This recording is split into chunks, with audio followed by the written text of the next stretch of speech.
Metro Fire responded to a report of a fire in an aisleway of Safeway. On our arrival, we found about 20 to 25 cases of toilet paper on fire. Occupants of the store, employees, knocked the fire down with some hoses that they had available and fire extinguishers. We still had active fire on our arrival.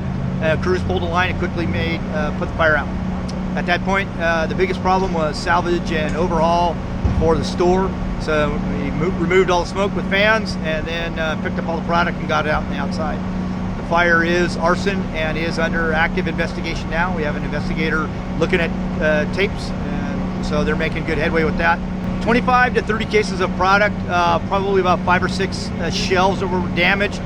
But the smoke damage throughout the store is going to be really hard to tell because any of the exposed fruits and vegetables, all the produce, gone. Any of the meat that was exposed or out, gone. Any of the other food products that, again, were exposed, breads and things like that, gone.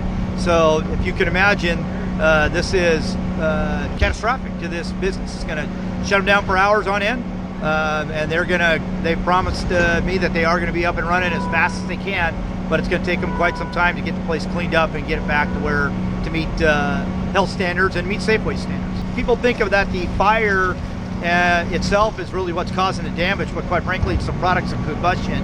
The smoke, as it moves throughout the occupancy, that can cause as much or more damage, depending on what's going on. The store has its own set of standards, and we'll sure make all the proper notifications, and the store and the county will have a conversation before they open. The fire doubling itself every minute, and it's a Class A fire.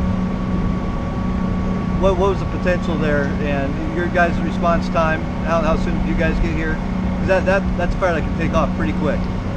You hit the point on the head. A Class A fire, which is toilet paper, and then all the other surrounding paper products that are around there.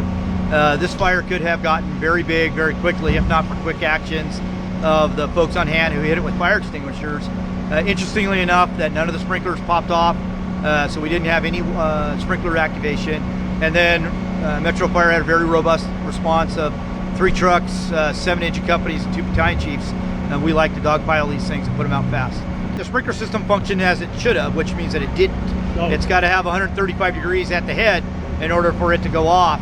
The fire was on the bottom layer of the shelf, so all of that heat was trapped on one layer, then transferred to the next, and then before it could escape the aisle, it was knocked down with enough by the store folks and with extinguishers. And then our first arriving engine company was safety training with employees really paid off on this time. Oh, absolutely.